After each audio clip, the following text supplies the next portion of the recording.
Welcome to Within the Frame, where we bring the most pressing issues across the globe into focus. I'm Kim Mok-yeon.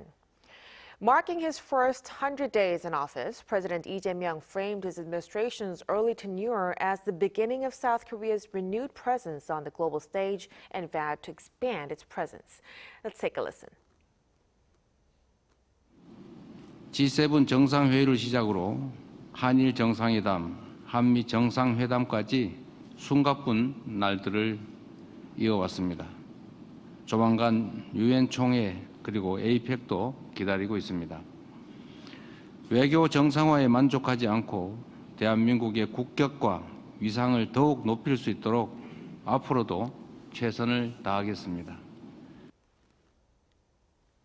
It's a clear signal of intent, but one that comes amid growing strategic complexity, renewed tensions with North Korea, a fragile thaw with Japan, and deepening fault lines between Washington and Beijing.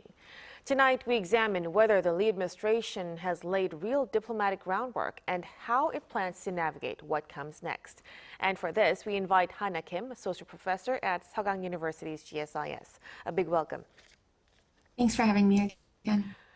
And also joining us is Dr. John Nielsen Wright, head of the Japan and Korea's program at the Center for Geopolitics at the University of Cambridge. Good to see you. And you too. Always good to join you. Now, let's begin a discussion with Professor Kim. So with today's 100-day address by President Lee, of course, he actually declared that diplomacy has been normalized and pledged to elevate the nation's global stature through practical diplomacy. Do you think the administration's foreign policy performance over the past 100 days support that vision, or is that still in the promise phase? Yeah, it seems as though he is trying to normalize relations. I wouldn't say that we're fully there yet, but considering the circumstances, it seems as though the administration has been trying to elevate South Korea's global status. Now, from the very beginning of his tenure, President Lee did not have a lot of time to properly get settled in after the snap election and the quick inauguration. And even in his address marking the first 100 days in office, President Lee has tried to show this progress by making various statements. He vowed to rebuild a broken nation from its very foundations and to achieve national unity. And he also stated that Korea is back on the world stage. But regarding foreign policy performance, over the past 100 days, President Lee has attended the G7 summit, which was followed by other bilateral summits with Japan and the United States. And through these diplomatic engagements, he has consistently sought to demonstrate that South Korea is a reliable partner in the international community. Now, at the G7 summit, for example, he expressed Korea's commitment to contribute actively to global issues such as stabilizing supply chains, addressing climate change, and responding to the war in Ukraine. But while he has had these summits, he's also been met with external events that have limited performance. So, for example, at the summit with Japan, he signaled a practical willingness to normalize bilateral relations, but Ishiba has also recently decided to resign. And at the U.S. ROC summit, he reaffirmed the strength of the alliance and underscored his intention to deepen strategic cooperation across security, economic, and technological domains. But then we also saw the Hyundai LG raid that took place, which added a bit of tension to the alliance as well. So in this way, President Lee's actions over the past 100 days suggest that domestically he has been aiming to highlight stability and governance. And internationally, he's also been trying to show that he hopes to establish South Korea's image as a responsible state, contributing to a lot of these global challenges. But there are still a lot of factors that will influence this effort, and how it will influence it still remains a bit unclear. Right, we'll have to see how it flows. Now, let's also listen to Dr. Nielsen Wright's opinion. So beyond the symbolism of the speech itself, how would you assess the administration's past foreign policy performance so far? I think within the last 100 days, they've done pretty well, actually. And that's partly a function of having an experienced team around the president, people like National Security Advisor Wee Sung-lak, the foreign minister himself, Cho Hyun. These are people who understand foreign policy, who know the importance of planning and preparation, and who are thinking quite deliberately about how best to position the new administration. even before the election. So I think with those safe hands around him, it's helped him execute his foreign policy, I think, quite wisely. And then at the core of it is this focus on pragmatism, and I think also, interestingly, bipartisanship. The government has just announced the appointment, or the nomination rather, of Lee Jae-myung, the son of former President Lee Jae-myung. That's a really significant initiative, partly because, of course, he comes from, if you like, a conservative background. His father, Lee Jae-myung, was well regarded in China because he played such an important role in normalizing relations back in the early 1990s between South Korea and China. We've seen similar deft, I think, ambassadorial appointments, the appointment of Kang Kyu-ah to the United States, of course, a former foreign minister herself, head of the Asia Society, and therefore well embedded in the United States at the moment. And then another ambassadorial appointment, the appointment of Lee Hyuk, a former Japan hand who was minister in Tokyo, who knows Japan very well. All of these are very encouraging signs. More generally, I think, if you look at the public statements coming out of the administration, I was in Seoul about a week ago, and I was struck talking to officials in Korea at the time, the language about being a responsible state, having a future-oriented strategy with the United States, adopting a steady, principled approach. All of this, I think, is very wise, but also the breadth of the coverage that the government is showing in terms of all of those issues, not just alliance policy, but supply chain resilience, development assistance, climate change, and being global. I think that's really striking. And that reflects a type of continuity, it has to be said, with the previous administration. Right. So we're starting to see some kind of a direction, a style, even if the substance is actually still evolving. Now, building on this theme of confident, practical diplomacy, President Lee actually emphasized pragmatic diplomacy as a core principle. How much of that has translated into visible outcomes so far, Professor Kim, and how effective has it been in practice? Even before his inauguration, President Lee has consistently pledged to pursue a policy of practical diplomacy. So in his 100-day address, he once again emphasized this and in quote, through a confident and practical diplomacy, South Korea will stand tall in the world and firmly safeguard the peaceful everyday lives of its citizens. So by practical diplomacy, President Lee refers to an approach that prioritizes South Korea's national interests above all, valuing pragmatic benefits and cooperation over ideological confrontation. So in foreign and security affairs, this means anchoring policy in the U.S.-ROC alliance while simultaneously advancing practical cooperation with neighboring countries such as China and Japan. But on the economic front, it entails focusing on tangible achievements that directly enhance national interests in areas such as advanced industrial supply chains, climate change, and energy security, as Dr. Nielsen Wright mentioned earlier as well. But President Lee's diplomacy towards Japan has clearly shown that his practical diplomacy doctrine. Despite what may have been assumed and despite the widespread expectations before President Lee assumed office, he held a phone conversation with Prime Minister Ishiba earlier than China's President Xi Jinping. And for the first time since 1965, he chose to visit Japan ahead of the United States. And more importantly, he stated that his intention to uphold existing agreements between the two countries regarding the issues of comfort women and forced labor. So with this kind of forward-leaning stance, he has helped revive bilateral relations to a certain extent.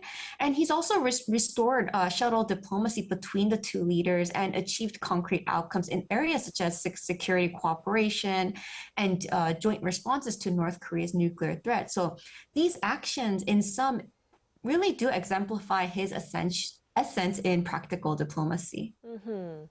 Now, speaking of, ties with Japan, like Professor Kim has mentioned, shuttle diplomacy resumed very quickly. But with Tokyo's politics direction shifting to the right, Dr. Nielsen Wright, how fragile is the current thaw in Korea-Japan relations?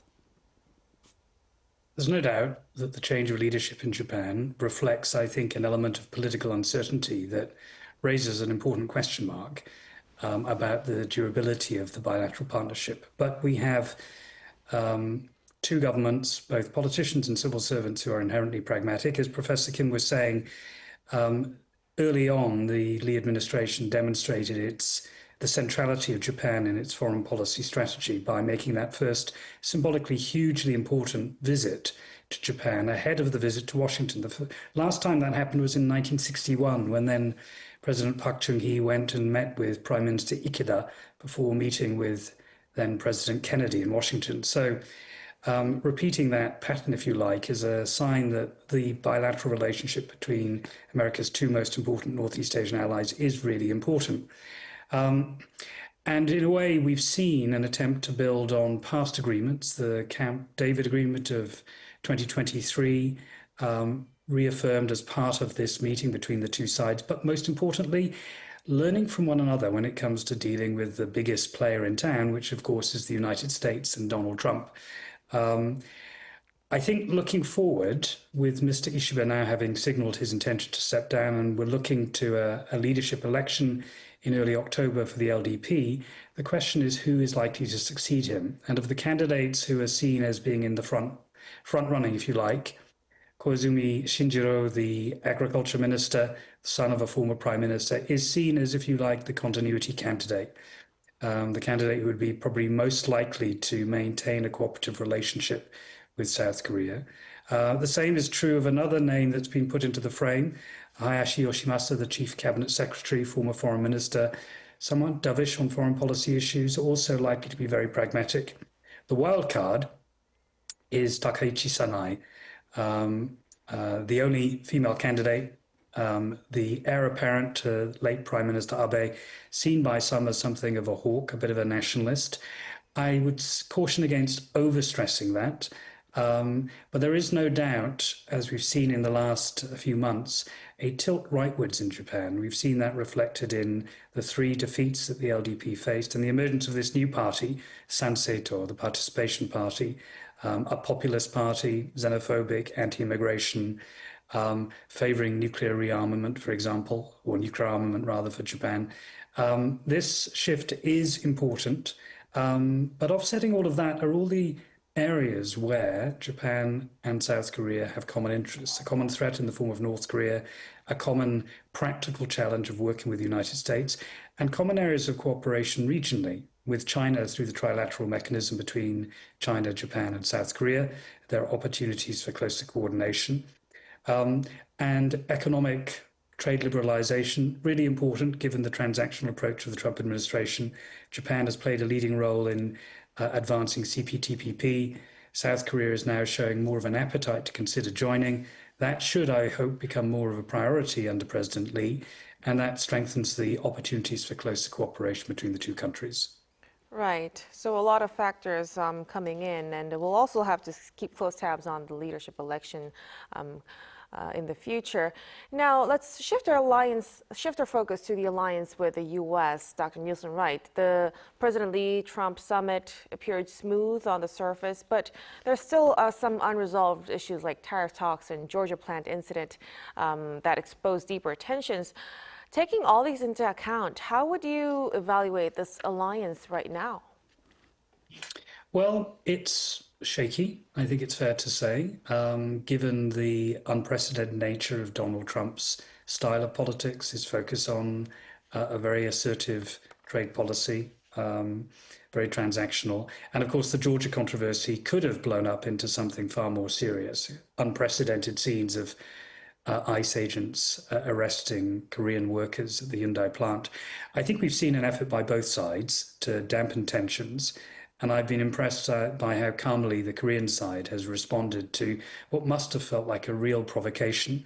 Donald Trump himself, of course, by suggesting that those workers might want to stay in the United States after the crisis broke, I think was also showing his awareness of the effort, the importance of ameliorating those tensions. But there's a kind of dysfunctional quality to the Trump administration. Different elements within the administration have said different things. The Homeland Security Secretary, Kristi Noem, labeled some of those Korean workers as criminal, which obviously was not a particularly healthy way of characterizing the citizens of a key alliance partner.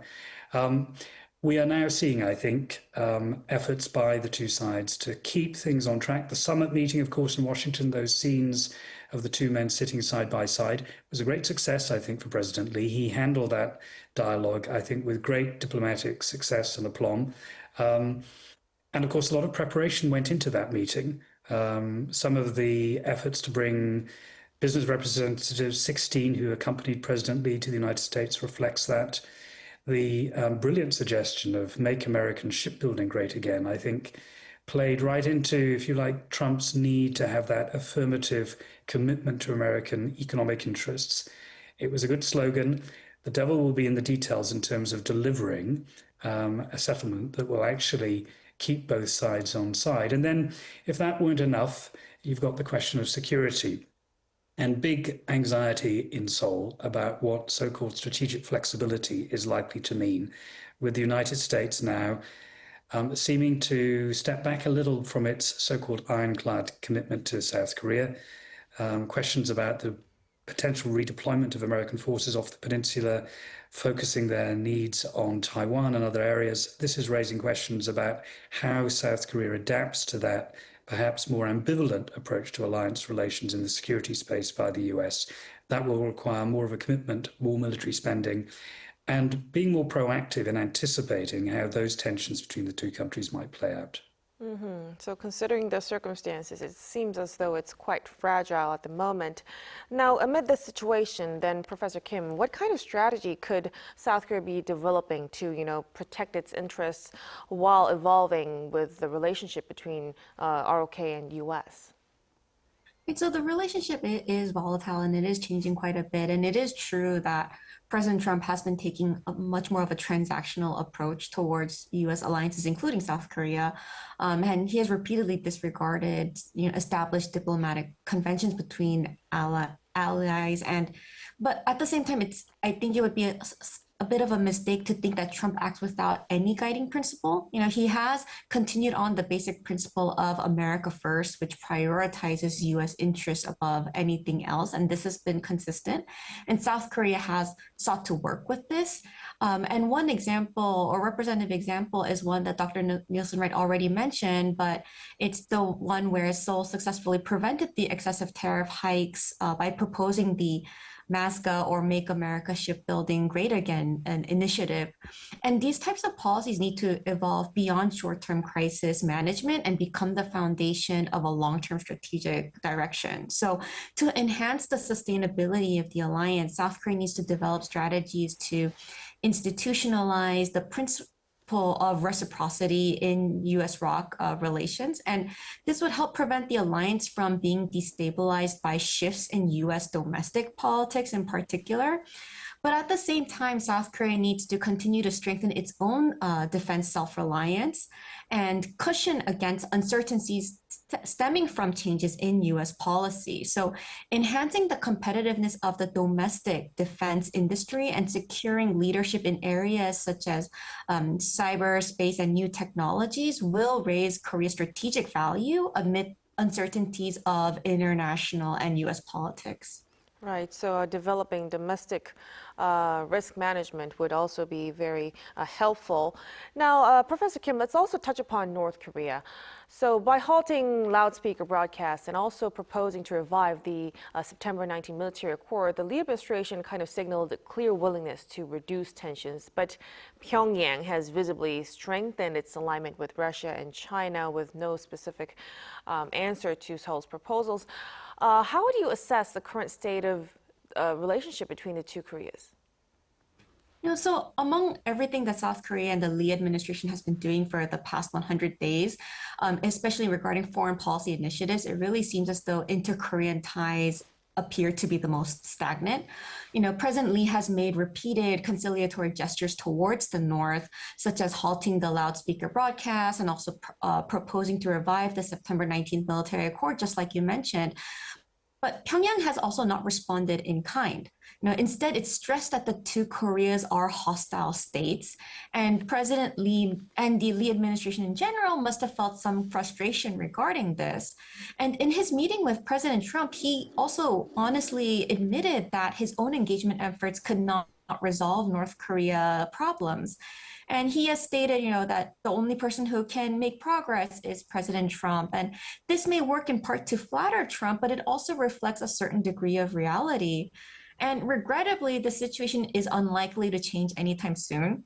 North Korea has strengthened its ties with Russia, and Kim Jong-un's recent visit to China has also revived the North's relationship with Beijing. And, moreover, President Trump has signaled a favorable stance towards Kim Jong-un and expressed a willingness to meet with him. And even though the North Korean economy remains strained, it has shown some signs of substantial improvement. So under these circumstances, Pyongyang has little incentive to pursue better relations with the South. But it does seem as though President Lee will continue to try. Even earlier today, he vowed to push for more dialogue despite North Korea's lukewarm response.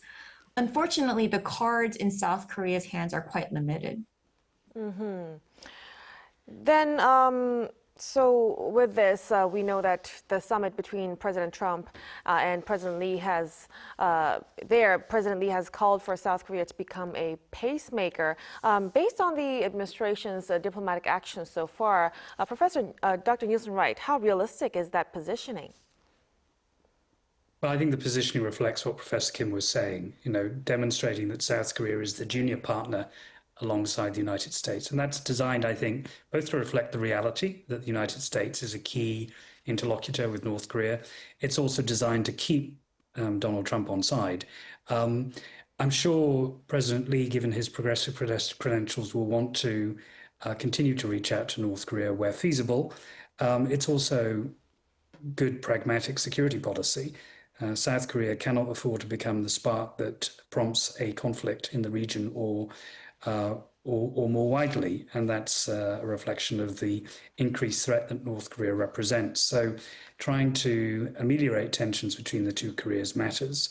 But it's absolutely the case that Kim Jong-un has no practical need or incentive to reach out himself or to reciprocate those overtures. He's emboldened as a result of that very important summit in Beijing that we just saw, the first time that a North Korean leader has participated in a multilateral gathering where his status has been, at least formally, on the same level as that of the Russian and Chinese leaders. And that's extraordinary, really. It's unprecedented. And that's giving him a great deal of confidence. So I think for South Korea, for now, its role may be in shaping the environment it's part of, and that could involve more minilateral coordination with other states, with Australia, and with European partners, like the United Kingdom, for example. Right, a very crucial point to end today's discussion. Thank you so much for your time and for your insights tonight, Dr. Nielsen-Wright. Pleasure. And Professor Kim, we appreciate it. Thank you. And that'll be all from us on Within the Frame. Be sure to tune in again next time as we continue to explore the stories that matter. Until then, stay informed and engaged.